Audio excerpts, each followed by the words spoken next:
All right. I call this meeting, good evening. It's good to have everybody so close. I call this meeting of the Magnolia Independent School District to order. Let the record show that a quorum of board members is present, that this meeting has been duly called, and that notice of this meeting has been posted in accordance with Texas Open Meetings Act, Texas Government Code Chapter 551. So if everybody please stand. Jordan is going to lead us in our invocation and pledges.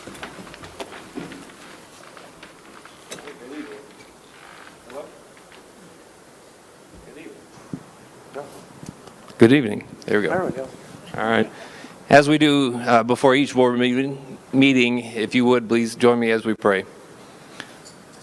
Lord and Father, we are so thankful for each month, for allowing us to have these meetings, and we're a community with great parents and grandparents and students and friends that just want the best for our kids. Lord, we ask that as we look forward to the next school year, that you give the board and the administration and all our decision makers the guidance and wisdom that we make the decisions that are going to best benefit our students. We ask everything. We ask that you continue to bless us as a district, and we thank you for everything that you give to us. In Jesus' name that we pray. Amen. Amen. All right, let's do the pledges. I pledge allegiance to the flag of the United States of America and to the republic for which it stands, one nation, under God, indivisible, with liberty and justice for all. Honor the Texas flag. I pledge allegiance to thee, Texas, one state, under God, one indivisible.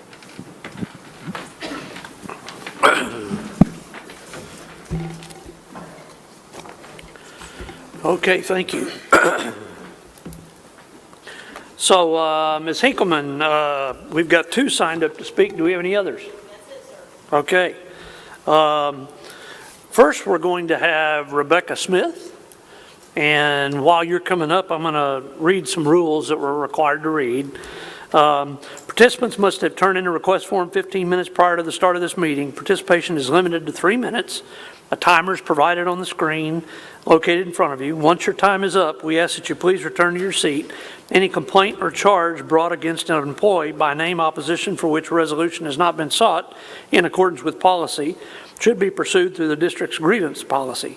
Please note that the Board of Trustees shall not deliberate, respond, or make decisions regarding any subject that is not included on the agenda that is posted. So with that, thank you.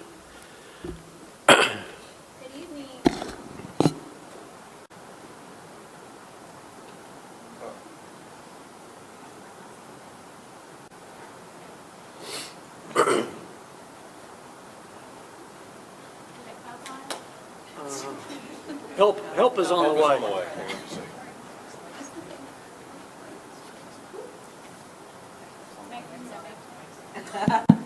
There we go.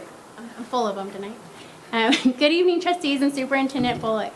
We're here on behalf of Love Hills Youth, Liberty Library Project, Lake Conroe Area Republican Women, and the Woodlands Republican Women, and a coalition of local churches working together on a shared mission to support our schools by providing high-quality, legally compliant posters of the Ten Commandments printed precisely according to the stipulations outlined in SB 10, passed by the 89th Texas Legislature.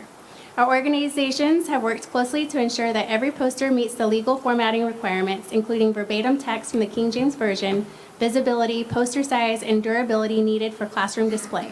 This initiative is not about imposing beliefs, but about restoring foundational values that have guided generations in character development, civic responsibility, and respect for others.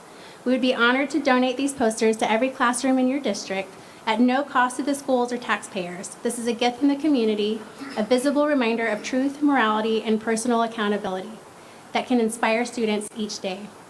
If anyone here or in our broader community would like to help us with this effort, each poster costs $10 to print. Donations can be made at www.lovehillsyouth.com under upcoming events, and all contributions are tax deductible under the IRS guidelines. We deeply appreciate your time and consideration and look forward to partnering with you in equipping our students not just with knowledge, but with values that help them to thrive. Thank you to Denise Myers for assisting us in coordinating this presentation today. May God bless our schools, our students, and each of you who serve them so faithfully. Thank you very much. We appreciate that. These are the first 20 that were donated. Okay. Awesome.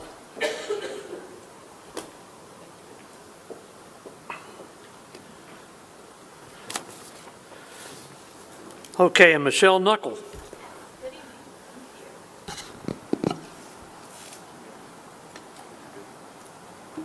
Working? There we Yeah. go. Thank you for your having me. I am here representing Liberty Library Project, a brand new nonprofit in our community.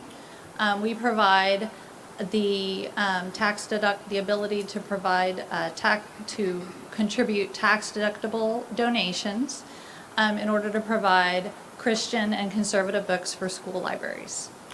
So today I am donating my illustrated Bible, which is an easy reading Bible, which makes these stories accessible for young children.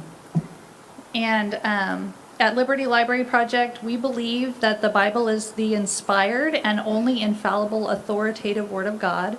And we believe children should have access to these stories, as well as stories that teach children the values our country was founded on, including liberty and personal responsibility.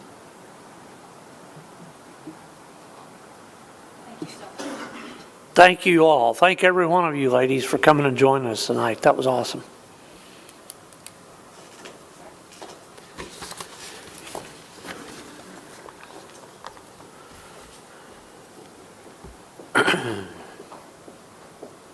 I think, Dr. Garza, you're up next.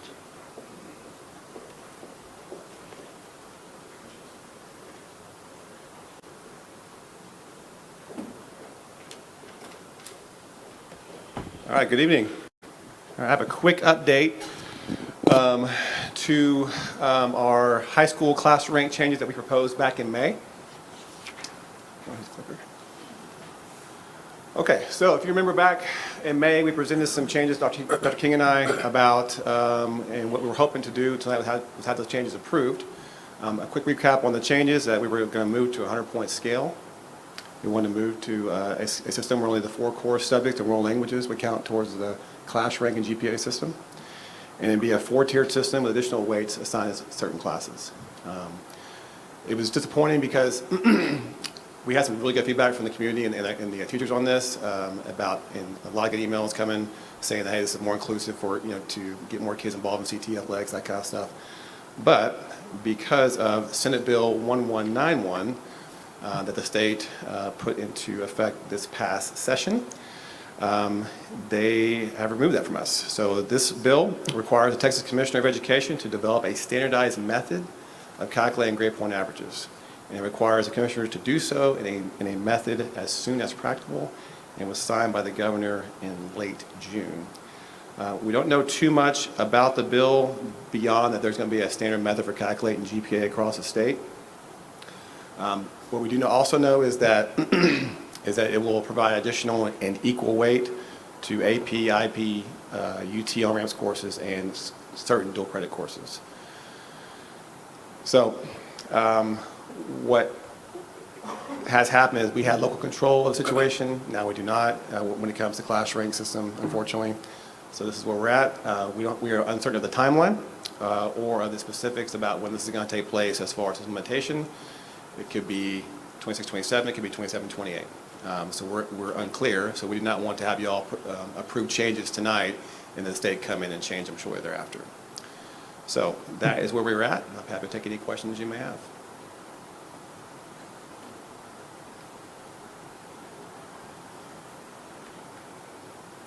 Yes, ma'am. Well, I was looking forward to the shift that we did, We all and so it'll be interesting to see how this all plays out. Yes, it will. We're very curious about the timeline and actually Yeah. when's this going to happen, and there's a nightmare scenario where they do it retroactively, where it could just throw everything into chaos, where people are already enrolled in classes. That could be a big problem for us. I don't think that will happen, but it's a state, so you never know. Right. So. Okay. Well.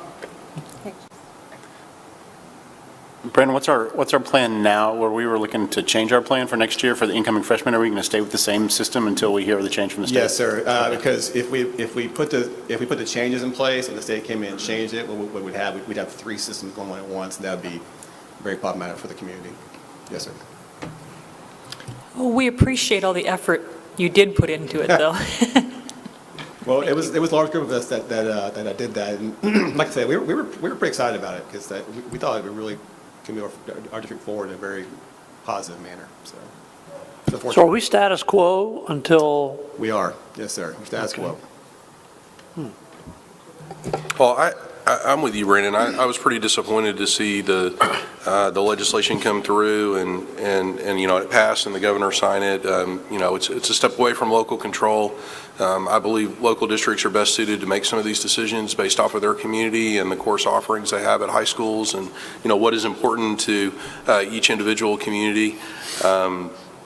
You know, I don't know how much opportunity we may have to have our voice heard as the commissioner is determining a standardized process for this across the state. We'll look for a way to at least weigh in on the parts we can. What we do know is the legislation is very clear on one aspect, and it's that AP, IB, and dual credit, certain dual credit courses and on-ramps will all have equal weight, which is a change from the system we are under currently, too. So this will be a change for a lot of districts around the state. I'll be curious to see what the reaction is. I think a lot of people who've been watching the legislature, especially as it relates to public education in Texas, have been very focused on school finance, for one, and you know, on vouchers for the other. It seems like all the attention has been on that, and you know, this piece of legislation you know, seems to have kind of snuck under the radar in a lot of ways. And I think a lot of people will start asking questions once they become aware that this is a reality. And like Brandon, I'm really interested to see how fast the commissioner moves to create a system and put it in front of us. Yeah, because we were with the superintendent last week, and he didn't seem to have any kind of knowledge that they had made this change because he was kind of bragging about their current system. Yeah, I mean, like, I think there's a lot of people that are going to say, wait, what is this? When did this happen? Why didn't I know about this? Yeah. And it's going to be a fundamental change in an area that I think all of you guys as parents know is something that parents and high school kids are, let's just say, hyper-focused on. You know, what is my class rank? Because I want automatic admission into, you know, the state university of your choice. And, you know, this messes with all that. So it'll be very interesting to see what, you know, what parameters. I think the way I understand it, obviously the weighted points have to be equal according to the law, but, you know, the commissioner, I guess, you know, would have the leeway to determine if it's every course you take, if it's just the 4 core courses in foreign language, you know, if there's some other courses that are excluded, you know, I mean, does it count toward your rank to take a course for high school credit at junior high, all of that kind of stuff, you know, I assume would be in some sort of standardized plan. Well, we have some folks in our department that, if given the opportunity, would like to be involved in some kind of process with the state to kind of have our voices heard a little bit so we can have some input on that decision. Because like you said, there's a lot that goes into this that if they don't do it right, it can really change things in a very negative manner, for sure. Mm-hmm. And obviously, we will do our part to communicate out to our public as we know more. You know, that's part of why we wanted this in front of you guys tonight, to give y'all an update on, you know, what became law just on June 20th with the governor's signature. well, so given, I mean, the timeline, right? I mean, we're less than a month away. I mean, the odds of it happening before school starts are, Highly unlikely, yeah. Right. We I would sure hope not. Yeah, that would be even more problematic, but yeah, we have heard zero in regards to this. And the language of the bill said in a method that is practicable as far as a timeline. Well, that could be a year or 2 years for all we know. We just don't know. and you also don't know if it's retroactive. In other words, it starts with the freshman, incoming freshman, like you said. That's our hope. Hopefully that's the, But it's a state, so, Yeah. you know. Always helpful. Are you communicating back with parents then? What's Yes, happening? ma'am, after this meeting, after we put it in front of y'all this evening, it will be communicated, probably in tomorrow's email that Denise sends out. Yes, ma'am. And like, to your point, Ms. Evil, I know, you know, we had, we put out Thought Exchange to the community and got a lot of feedback on what they would like to see in a new class rank system. And, you know, I think that we were putting forward something that a lot of our folks were going to be really excited about. So we want to be sure and communicate to them why that's not happening. so, but you can't tell them what is happening. You have to say, well, No. gee, all bets are off. We're not sure what we're going to do. We can just let them know why the change that we thought we were going to be putting in front of you guys to ask you to consider for this coming school year isn't going to happen now. If they say what is going to happen, we don't know. Could email the commissioner. I've already received some of those emails from parents, and, it's disheartening to say we're not sure because they want answers, and we can't provide this at this time. But they do understand that. Once They you do. explain, they're like, Absolutely, oh, yes. okay. Yeah, absolutely, yes. Very, very positive feedback about that, but it's just, on their end, it's frustrating because what's the new system? Well, we can't tell you. Don't know it yet. So it's unfortunate. Thank you. Thank you, sir. Okay, now we're going to move on to our consent agenda. This portion of the agenda consists of items to be routine and enacted by one motion unless separate discussion is requested. So, is there any separate discussion requested by anyone? Questions? Okay, if there aren't any questions, we need a motion that the board approve consent agenda items A through E. Motion by Sonia, seconded by Dasha. All in favor? All right, motion passes. Thank you.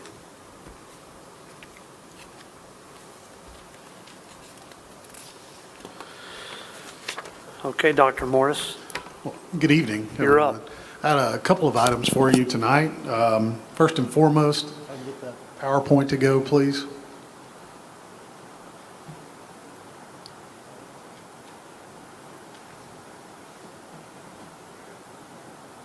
There we go. Okay, thank you, sir.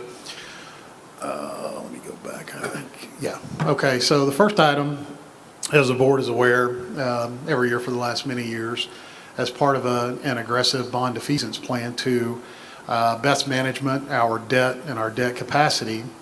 It is that time of year again where we're recommending a resolution to be able to move forward with some bond defeasance in current fiscal year. So what I have for you here is sort of a history dating back to 2009, where we have focused on opportunity when bond market conditions were favorable, and also when funds were available in our INS funds to pay off debt early. Okay, so you can see on the very bottom of the page the estimate that I have for you tonight. Basically, we're asking for board approval to approve the administration to move forward with a defeasance of $12 million in early principal payoff. That is going to be specifically focused on the 2023 series related to the 2022 bond election. What that'll allow us to do is to take advantage of nearly or close to $1 million in interest savings, but it also creates capacity for our next bond. And so that's something that we are very intentional about. So again, I can go into this in more detail and be happy to answer any questions, but ultimately we're asking for board approval to move forward with current year defeasance. I appreciate the fiscal responsibility that's been shown for 10-plus years, I guess, of paying off early. Oh, thank you. Yes, ma'am. Obviously, it's something that we've been very intentional about and have gotten more aggressive, over the past, if you look back to 2021 in particular for the last 5 years, understanding the growth that is here and the need to keep an eye on debt capacity. Right. And in an attempt to be able to go to the voters in future bonds without having to increase the tax rate. And obviously that was something that we were able to do in 2015 and 2022. And in paying off the voter-approved debt early, about how much money have we saved over? So if you look at this here with the inclusion of what we're recommending tonight, which again is an estimate, and I'll have final numbers for you after we execute and enter the market, but a little over $34 million in interest saved when you combined the refundings from 2009 through 2020, and then the bond defeasances, which sounds like a bad word, but it's not, since 2021. And in doing so, we've also wiped off $37 million early in principal, creating capacity. Thank you. Yes, ma'am. Any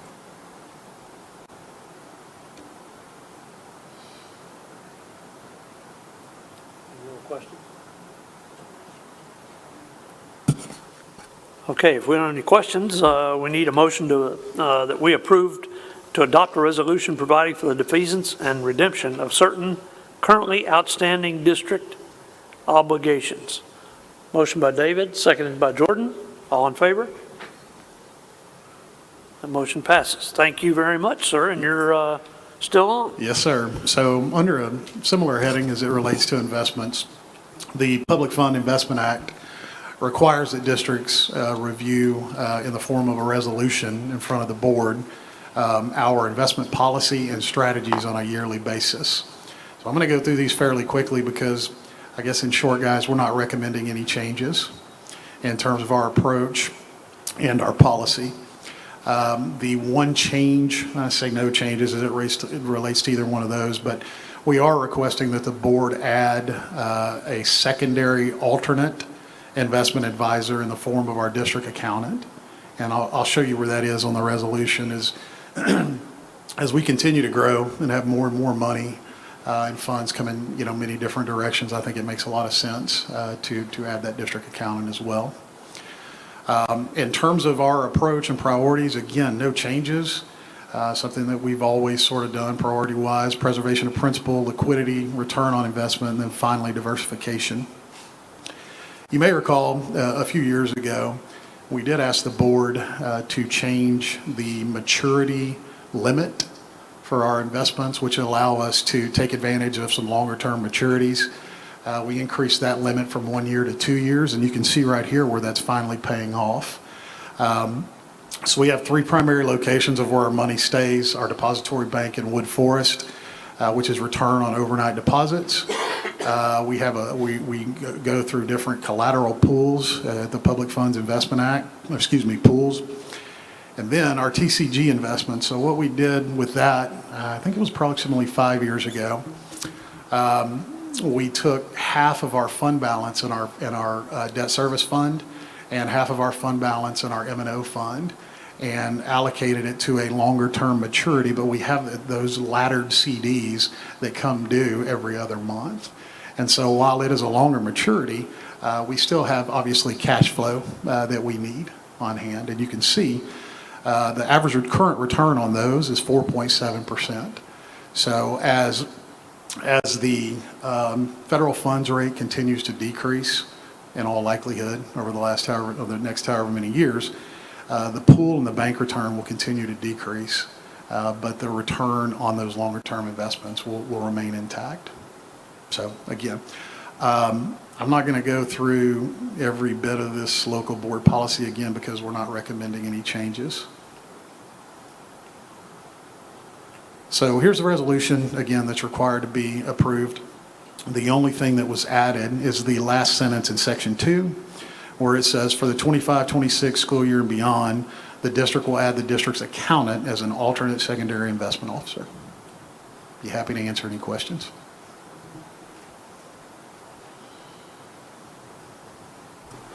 On the laddered approach for longer term investments, does that affect our 90-day liquidity number that we get rated on?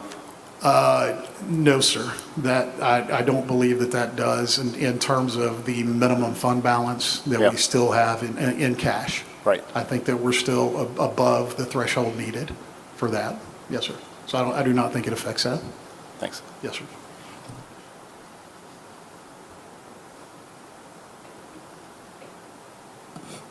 Everybody else good? All right. We need a motion that the board approve the resolution stating review of investment policy and investment strategies for the Magnolia Independent School District.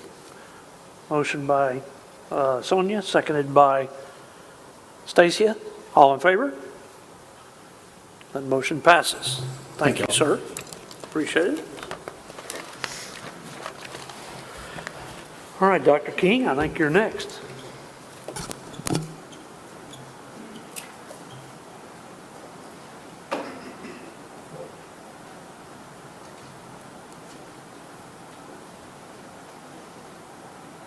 Good evening. I'm going to wait on my PowerPoint here, so, okay, there we go. All right, so several items to put in front of you guys today. The first one is a policy revision for policy FNCE local, and that will deal with cell phones and other telecommunication devices in schools. So I wanted to start off with the legislature, and just so we're all clear on the impetus for the local policy revision. We've had a policy on cell phones in place in the past. That's why it's a revision and not a new policy. But the revision is quite the contrast from what we've had in the past. So this past legislative session, House Bill 1481 was passed. And you got some bullet points here. Basically, it just says that a board of trustees of school district will adopt, implement, and ensure the district or school complies with written policy prohibiting a student from using a personal communication device while on school property during the school day. And I think I defined this, the school day. I know I defined personal communication device, but the school day would be the instructional day. So that's passing periods, that's lunchtime, athletic period during the school day when you're in locker rooms, all of that. So, so during the school day, we have to establish disciplinary measures, and we'll do that through the Student Code of Conduct. A personal communication device is defined as the following. So smartphones, tablets, smartwatches, Apple Watches, so on and so forth. Some of those are, not too many paging devices floating around the schools nowadays. And then any other electronic device capable of telecommunication or digital communication. So we take that as earbuds, headphones, those sorts of things, all prohibited. So it also, obviously doesn't include a device that would be offered to a student during the school day from the school. So if we have Chromebook we need to give to a student to use during class, then obviously those things aren't prohibited. So we're not prohibiting technology, we're prohibiting personal communication devices, or this law is. There are a few exceptions that we should note. So we must authorize the use of a personal communication device for those 3 bullet points there. So anything that relates to an individualized education program, so that's our special services, students who have served in special education through an IEP or a 504 plan, with a documented need based on a directive from a qualified physician. So we'll take those as they come. There's really no template for that. It's just we'll take those in, have to evaluate those things, and then necessary to comply with health or safety requirements imposed by law or as part of the district or school's safety protocols. So we don't have any safety protocols that keep us from prohibiting personal communication devices, but obviously in the case of an emergency or something like that, that would be a different story. So that's a gist of the law. And so we don't have a legal policy for this yet. We don't have a legal framework. We will get that. But seeing as this bill goes into effect immediately, so it was signed by the governor, and it goes into effect immediately based off the amount of votes it received. So revisions to FNCE local. So a student, and what I put in brackets, that's not in our policy. I just wanted to make sure that we kind of make that distinction. So because we could have gone 2 different ways. We could have said we're gonna prohibit them from being on campus altogether. You cannot bring telecommunication device on campus. Or we could prohibit the use. We decided to prohibit the use. So a student may possess but shall not use a personal communication device on school property during the school day. Again, school day includes passing periods and lunches.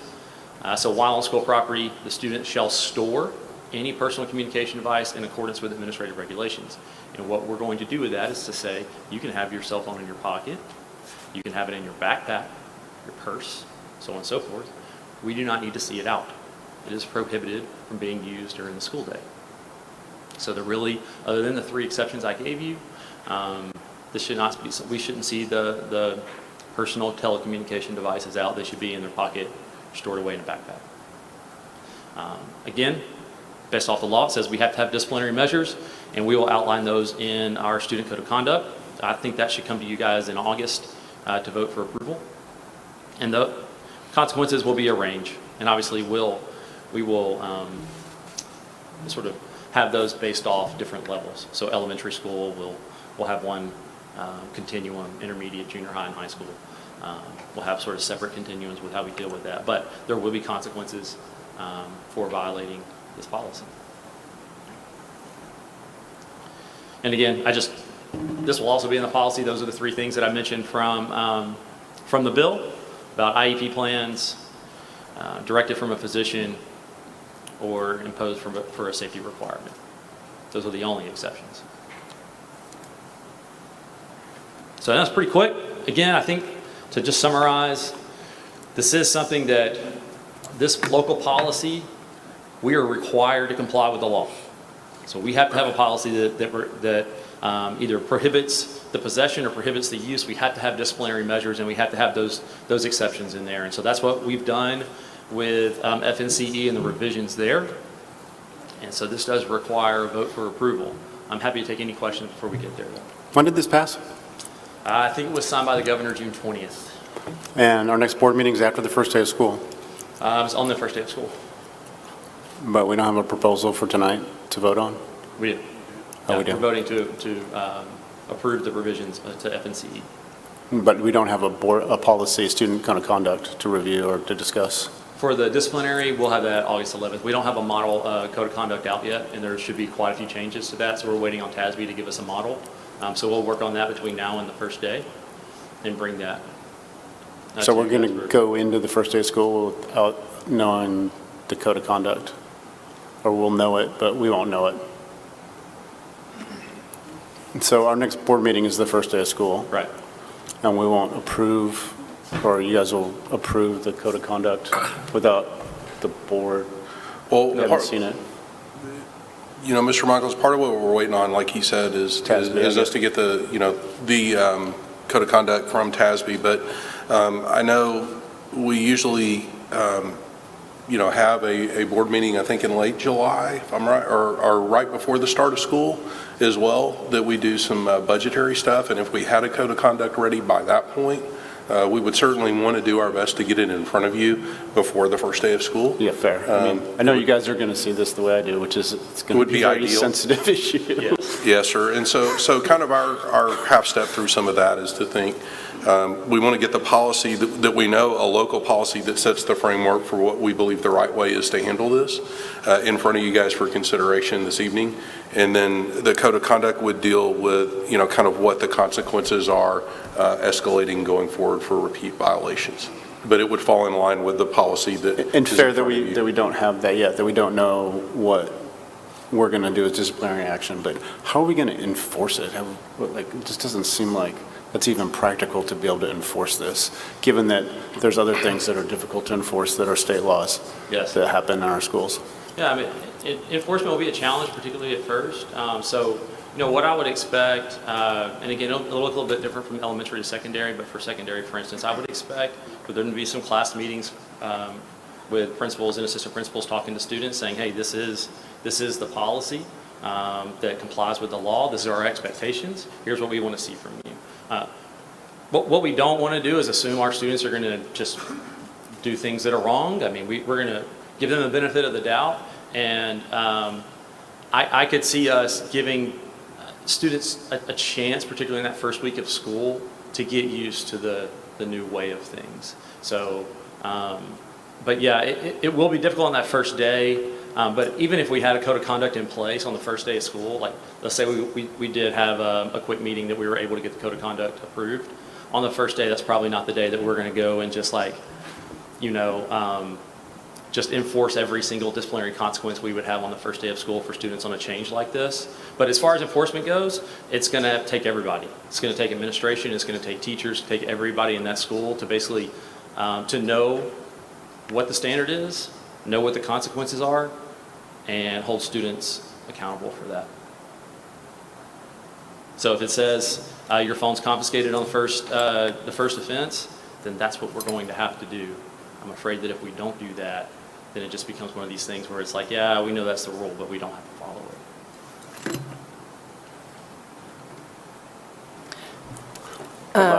Yes, thank you, sir. Appreciate that. What else? I was just going to, state that, a couple things that, this is state mandated, right? So this is not a district thing that we have decided to do ourselves. I can see all sides of this. I have 2 teenagers in high school, and I know the distraction that that phone caused for my own kids, in the classroom. So I think that this is an interesting shift for everybody, but I want to just make sure that everybody understands it is a state mandate, and then like the exceptions as well to the policy, that is also determined by state.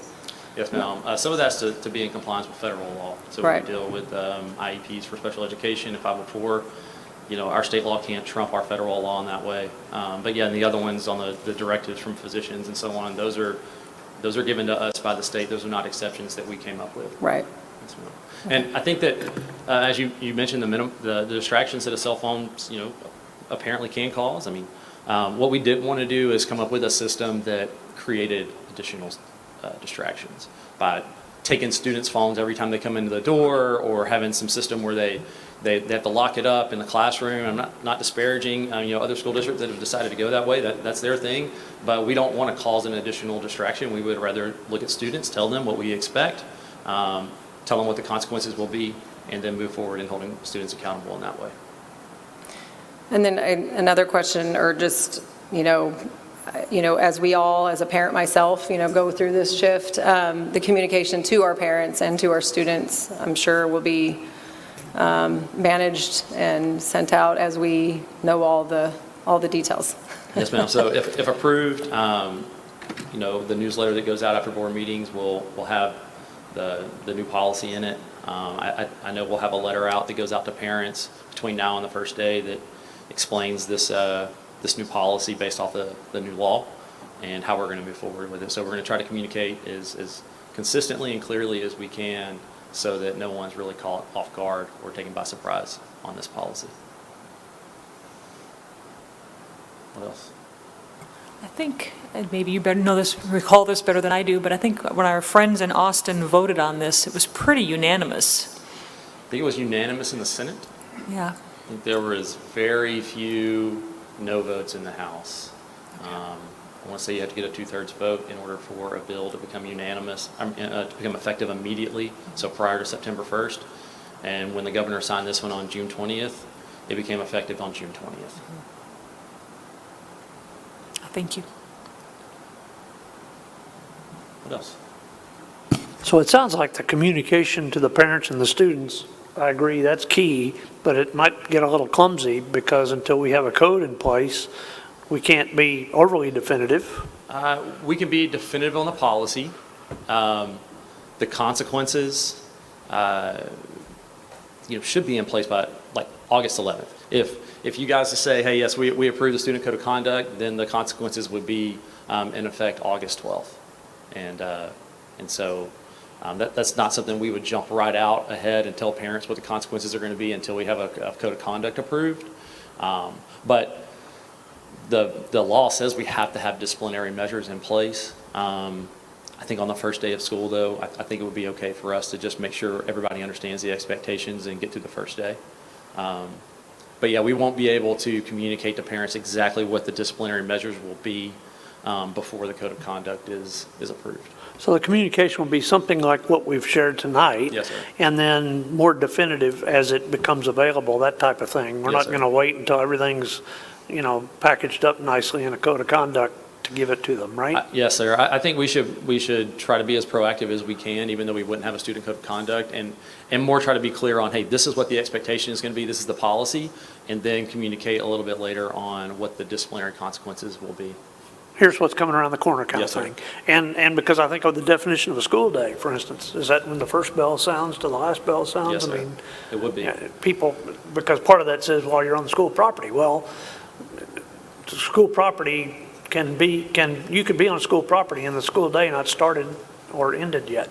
Yes, sir. Right. Yeah, so we'll define it as when the bell rings to start sending students to first period, and then, or to start the day if you're in elementary, and then when the bell rings to dismiss for the day, so the end of your 7th period or the end of your school day.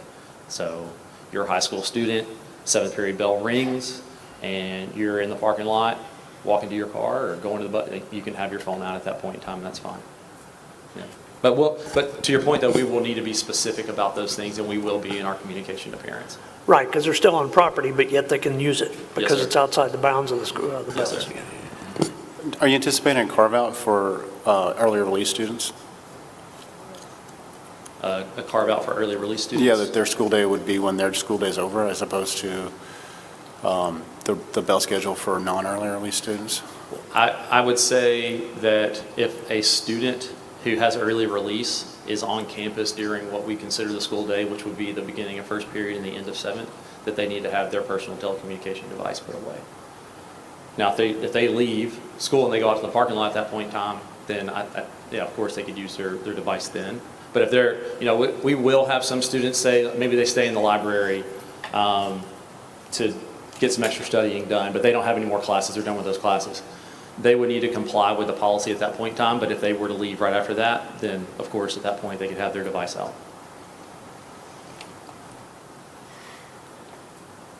What else? Dr. King, I'll just add also, this isn't the only thing, just for kind of the board's benefit, that, sometimes we start the school year with a little bit of a, slow roll, let's say, and please don't put this in the media, but, just not the kind of thing we would want everyone aware of, but just to help the people in the room understand, we usually don't count tardies the first couple of days of school. I mean, I'm afraid all pandemonium might break loose if we publicize that, but, in all reality, it takes kids a couple of days to get used to their schedule and traffic flow for parents and that kind of thing. So, that's another thing that we have in our code of conduct and that we do enforce through the year, that, the first couple of days of school, we are, kind of lenient on until people, kind of get the flow of things. And the cell phone deal, I think, would kind of fall in line with that. We'd be reminding them of the expectation, but the consequences would lag a little bit until people get the swing of things. Well, I'm glad you said that. I didn't want to, kind of make it sound like as if nothing will be enforced in that first, day or two or so, but we really do. It's important, I think, for our administrators to get in front of students and say, this is the expectation. And look, we have a code of conduct, but students aren't looking at the code of conduct before they come to school, nor, most parents aren't thumbing through that. And so we do try to get in front of students and let them know about sort of the hot button issues, you might say, dress code, cell phones, tardies, those kinds of things, to make sure that everybody's clear and they hear from their AP, who's standing right in front of them, about these are the policies, these are the expectations, here are the consequences if you don't follow them. And I feel like until we're able to do that, we would be hard pressed to really hold our students accountable to the letter of the law and the code of conduct. So there will be a little bit of a grace period there. What else? Okay. Okay, anything else? Everybody good? All right. If we need, now we need a motion that the board approve the revision to policy FNCE local as presented. Motion by Jordan, seconded by David. All in favor? That motion passes. Thank you, sir. Carry on, please. Okay. So the next is more policy revision for policies FM and FD local, and this deals with admissions and extracurriculars, and more specifically with private homeschool students participating in extracurricular activities. Again, this comes out of another bill from this past legislative session in Senate Bill 401. I think you guys have that in there just for clarification. So in the past, this is something that a school district didn't have to opt out of, but we do now have to opt out of it. So if UIL set the date of September 1, so if a school district does not opt out of allowing homeschool or private school students from participating in their extracurricular activities, then they would have to allow homeschool and private school students to participate in their extracurricular activities. So again, you can see there in that second bullet, so not later than September 1st, 2025. So that is a date set by the UIL. The Board of Trustees of a school district may adopt a policy declining to grant non-enrolled students the opportunity to participate in UIL activities. So there's a couple policies that this impacts. And again, another note in that bill is if you have a student who participates in a homeschool program or a private school, say the school district they live in has declined to allow them to participate in their extracurricular UIL activities, then they can go to the nearest school district that does. So that was also in the bill. So revisions for us, it's one quick vision in student activities under FM local, and basically it's just a note that says for eligibility of a private school student, including homeschool students, to participate in extracurricular activities, see FD local. So that is a change, and it's a revision to that policy. So I just want to make you aware of that, because again, that will have to be voted on for approval tonight. But the main part of this revision comes in FD local, which deals sort of the umbrella is admissions, but it does address private homeschool students participating in extracurricular. So the language would read, under students not enrolled, a student enrolled in a private school, including a homeschool, shall not be eligible for concurrent enrollment in the district, nor for participation in curricular or extracurricular activities. So those would be the two changes to the policy. So what we'll be asking for you today is to decline the opportunity for private homeschool students to participate in our extracurricular activities. Questions?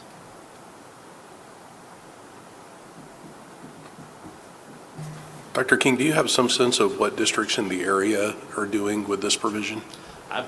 From what I have checked, I believe Conroe just recently opted out, which means they are not allowing homeschool and private school students to participate in their school district's extracurricular activities. I want to say Montgomery, Tomball. I'm not sure about some others, so I don't want to say, but I don't know if Willis also went in that direction. But I know Conroe for sure. I believe Montgomery and Tomball as well. Yeah, I don't know of a district in our area that is choosing the other path. No, sir. For our students to compete in any UIL, what do they have to do? They have to have passing grades, Yes, ma'am. random drug tests, Yes, ma'am. good attendance, Yes, ma'am. follow the code of conduct. Yes. Anything else I'm missing? I'm sure there are. You pretty much hit the big ones. Okay. For sure. Yes. So Yeah, they those have to do a lot to be able to participate in public school UIL. They do. Okay. Yes, ma'am. What else?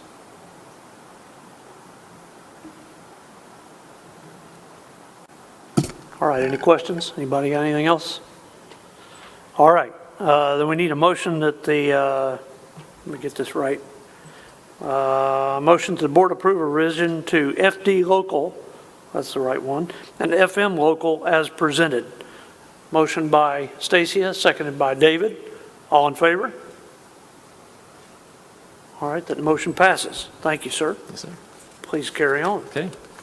I don't have a PowerPoint presentation for these things. This is, again, I've been before you before with policy updates. This is TASB Localized Policy Manual Update 125. And again, what we look at is the local policies.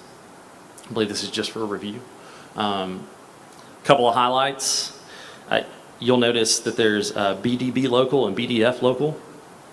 These are policies that used to be combined. It deals with, used to deal with just committees, so board committees and advisory committees.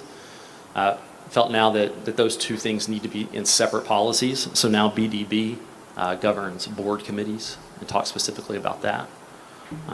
Whereas BDF now is actually a brand new policy and talks about advisory committees and just the differences between those two. And you have those notes. I bring that up mostly just because it does sort of mean for a new policy, I believe, in BDF. And then in BDAA, it just mentions the fact that if there were a vacancy in the board presidency, that the vice president would step up and serve in that president role until the board is reorganized. The rest of these, a lot of it was just some very minor language changes that I don't mind answering questions about, but didn't warrant a whole lot of discussion in my opinion. Do you have questions about this update? Where did these changes originate from? The legal policy. But I'm saying, who recommended the changes? TASB. Right. Yes, sir. Yeah. I would imagine that the next update is going to be quite lengthy and quite a lot to talk about, because I would imagine that that will encompass all of the new legislation that we just had in the past legislative session that I believe is in a special session now. So we'll see what that does to updates. But the next update will be quite lengthy, and there will be a lot in it for us to discuss. Well, and normally we get a debrief of some kind as to what all the That'll come too. impacts. Yeah, Yes, sir. right, Yeah. whether we like it or not. Whether you want it or not. Yes, sir. So this is just an update. It's just for review. Right. Any questions? Thank you, sir. Okay, thank you. Okay, sir, I think you're up next. All right, so board members, you will see in front of you a sheet that is Magnolia ISD board goals. And just kind of for the benefit of the audience, but mainly for the folks up here, you see the vision and mission statement of the district that remain unchanged. To kind of inform people in the room, during the last school year, we had a couple of training sessions with the board where we developed board goals together and went through a process and had Doug Brock come in and lead us in discussions and an exercise to kind of develop and modify the goals that have been in place for the district and update them for the future. So this is something that we've already spent considerable time discussing and kind of hashing out through those sessions. But we completed this process back. I think we finished it in April, if I remember right. But we kind of put a pin in it and set it over on the side. In my mind, I figured the right time to put these in front of the board for official approval would be here in July as we're heading off into starting a new school year. And just for some clarification, these goals are not just for one school year. These would be the goals in place for the district as a whole moving forward, and until at some point we decide to modify them. But a couple of things just to discuss for a minute. There are 6 board goals, and each one of the board goals aligns with a major area of responsibility in our school district. It also aligns with our organizational chart. Each one of our senior leadership team members, there is a goal that speaks specifically to their area. So board goal number 1 focuses on curriculum and instruction. Number 2, administration and student services. Goal 3, communications and public relations. Goal 4, human resources. Goal 5, finance, facilities, and technology. And goal 6, support services. So they are all phrased kind of to match the vision statement of the district, which is that Magnolia ISD is dedicated to being the best district in the state of Texas. So in each of these areas, we are dedicated to providing sound programs and doing some things specifically that we've been through, but each statement also says that we're doing all this for the benefit of all students, and I think that's kind of at the center of what we want to put in front of ourselves going forward as we look to measure the progress of the district. So I know we've been through this at length, but I wanted to put it in front of you for an official vote, and I'm happy to answer any questions or any added discussion you guys would like to have. I was just going to kind of reiterate on what you said about the benefit of all students. Those are, of all students, 3 words, but it means so much, right? Like at the end, that's what our job is here to do, is to do all these things for all students. So. Yes, ma'am.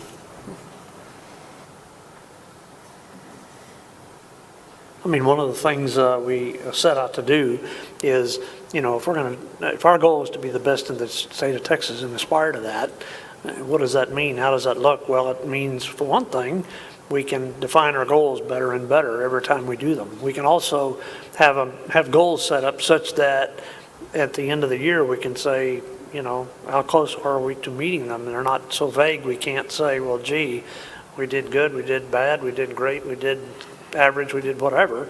I mean, we tried to do a better job of improving, again, continuous improvement, improving our goals such that we could have a fruitful understanding at the end of each year as to whether we hit them or not. So I think it was good. It was good progress for us, I think. Yes, sir. A good exercise and good conversations, Yeah. as it's supposed to be.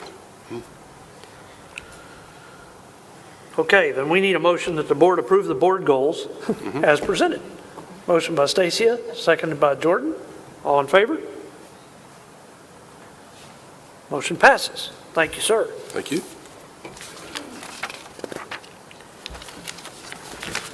Okay, TASB Delegate Assembly. So it's time to appoint the delegate and alternate to the TASB Convention, which is scheduled to be Saturday, September 13th in Houston. Last year's delegate was Stacia Norris, and Dasha served as the alternate. And in this case, only one person has to attend the meeting. However, if both the delegate and the alternate want to both attend, they are welcome to. We never hold anybody back.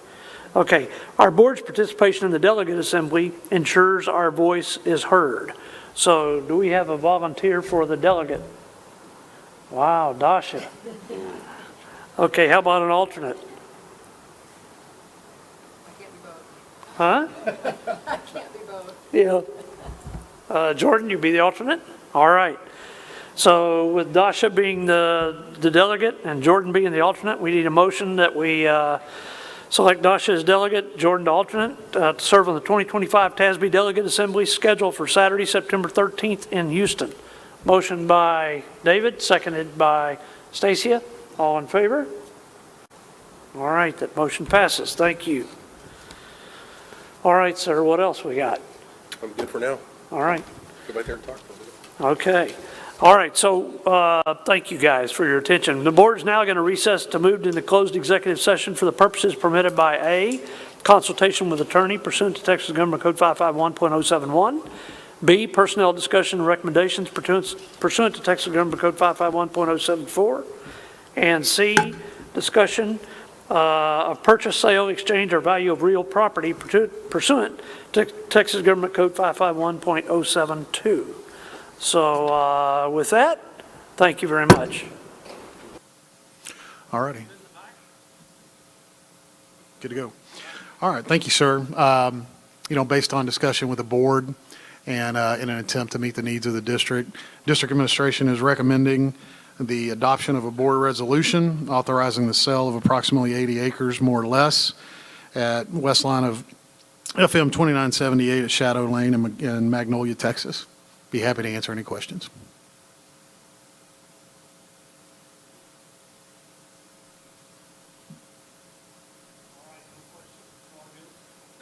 All right, so if we don't have any questions, we need a motion that the board adopt the resolution approving the sale of approximately 80 acres, more or less, along the west line of FM 2978 at Shadow Lane in Magnolia, Montgomery County, Texas, 77354, and authorize the superintendent or his designee to negotiate and execute a sale and purchase agreement and ancillary documents related to such transaction. A motion by Stacia, seconded by Jordan. All in favor? All right, that motion passes. Thank you, sir. All right, now we need a motion to adjourn this meeting. Motion by David, seconded by Stacia. All in favor? Meeting adjourned. Thank you, guys.